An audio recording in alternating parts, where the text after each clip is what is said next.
ನಮಸ್ಕಾರ ವೀಕ್ಷಕರೇ, Raghu Educare and public information YouTube ಚಾನೆಲ್ಗೆ ಮತ್ತೊಮ್ಮೆ ಸ್ವಾಗತ. ಪ್ರಧಾನಮಂತ್ರಿ ಕಿಸಾನ್ ಸಮ್ಮಾನ್ ನಿಧಿ ಯೋಜನೆಯ ಫಲಾನುಭವಿಗಳಿಗೆ ಇದೀಗ ತಾನೇ ಬಂದಿರುವ ಬಿಗ್ ಅಪ್ಡೇಟೆಡ್ ಮಾಹಿತಿ ಇದಾಗಿದೆ. ಹೌದು, ಪ್ರಧಾನಮಂತ್ರಿ ಕಿಸಾನ್ ಸಮ್ಮಾನ್ ನಿಧಿ ಯೋಜನೆಯಡಿಯಲ್ಲಿ ದೇಶದ ಕೋಟ್ಯಾಂತರ ರೈತರು ವಾರ್ಷಿಕವಾಗಿ 6,000 ರೂಪಾಯಿಗಳನ್ನ ಪ್ರತಿ ಕಂತಿಗೆ 2,000ನಂತೆ 3 ಸಮಾನ ಕಂತುಗಳಲ್ಲಿ ಪಡೆಯುತ್ತಿದ್ದಾರೆ.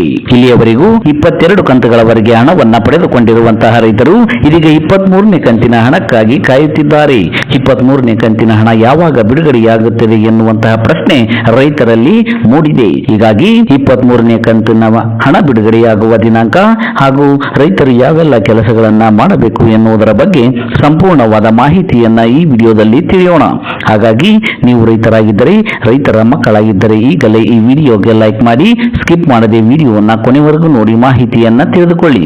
ಅದಕ್ಕೂ ಮುಂಚೆ ನೀವು ಇನ್ನು ನಮ್ಮ ಚಾನಲ್ಗೆ ಸಬ್ಸ್ಕ್ರೈಬರ್ ಆಗಿರದಿದ್ದರೆ ಈಗಲೇ ಕೆಂಪು ಅಕ್ಷರದಲ್ಲಿರುವ ಸಬ್ಸ್ಕ್ರೈಬ್ ಪದದ ಮೇಲೆ ಕ್ಲಿಕ್ ಮಾಡಿ ಪಕ್ಕದಲ್ಲಿ ಬರುವ ಬೆಲ್ ಬಟನ್ ಅನ್ನು ಒತ್ತಿ ಆಲ್ ಅಂತ ಸೆಲೆಕ್ಟ್ ಮಾಡಿಕೊಳ್ಳಿ. ಹೌದು ಸ್ನೇಹಿತರೆ, ಪ್ರಧಾನಮಂತ್ರಿ ಕಿಸಾನ್ ಸಮ್ಮಾನ್ ನಿಧಿ ಯೋಜನೆಯು ದೇಶದ ಕೋಟ್ಯಾಂತರ ರೈತರಿಗೆ ಆರ್ಥಿಕ ನೆರವನ್ನ ನೀಡುತ್ತಿದೆ.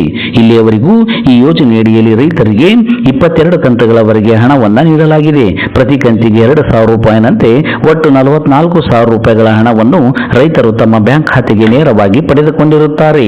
ಈ ಯೋಜನೆಯ ಕಂತಿನಿಂದ ಸಿಗುವ ಹಣದಿಂದ ರೈತರು ರಸಗೊಬ್ಬರ ಮತ್ತು ಬೀಜಗಳನ್ನ ಖರೀದಿ ಮಾಡಿ ತಮ್ಮ ಬೆಳೆಗಳನ್ನ ಬೆಳೆದು ಹೆಚ್ಚು ಇಳುವರಿಯನ್ನ ಪಡೆದುಕೊಳ್ಳಲು ಸಹಾಯಕವಾಗಿದೆ. ಇದೀಗ 23ನೇ ಕಂತಿನ ಹಣ ಬಿಡುಗಡೆಯಾಗುವ ಸಮಯ ಬಂದಿದ್ದು ಲಕ್ಷಾಂತರ ರೈತರು 23ನೇ ಕಂತಿನ ಹಣ ಬಿಡುಗಡೆಯನ್ನ ಕಾತುರದಿಂದ ಕಾಯುತ್ತಿದ್ದಾರೆ.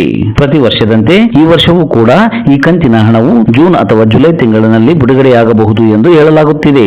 ಈ 23ನೇ ಕಂತಿನ ಹಣ ಬಿಡುಗಡೆಯು ಜುಲೈ ತಿಂಗಳಿಗೆ ಕೊನೆಯಾಗುತ್ತದೆ.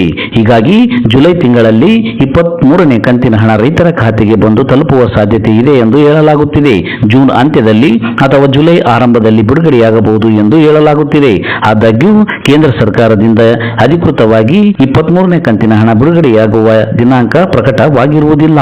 ಹಾಗಾಗಿ ರೈತರು 23ನೇ ಕಂತಿಗಾಗಿ ಇನ್ನಷ್ಟು ದಿನಗಳ ಕಾಯುವ ಅಗತ್ಯತೆ ಇರುತ್ತದೆ. ನಿಮಗೆ 23ನೇ ಕಂತಿನ ಹಣವು ಯಾವುದೇ ಅಡೆತಡೆ ಇಲ್ಲದೆ ನೇರವಾಗಿ ನಿಮ್ಮ ಬ್ಯಾಂಕ್ ಖಾತೆಗೆ ಬಂದು ತಲುಪಬೇಕಾದರೆ ನೀವು ನಿಮ್ಮ KYCಯನ್ನ ಪೂರ್ಣಗೊಳಿಸಬೇಕು ಮತ್ತು ನಿಮ್ಮ ಬ್ಯಾಂಕ್ ಖಾತೆಗೆ ನಿಮ್ಮ ಆಧಾರ್ ಸಂಖ್ಯೆಯನ್ನ ಲಿಂಕ್ ಮಾಡಿಸಬೇಕು ಮತ್ತು ನಿಮ್ಮ ಭೂಮಿಯ ದಾಖಲೆಗಳ ಸತ್ಯಾಪನೆಯನ್ನ ಮಾಡಿಸಬೇಕು.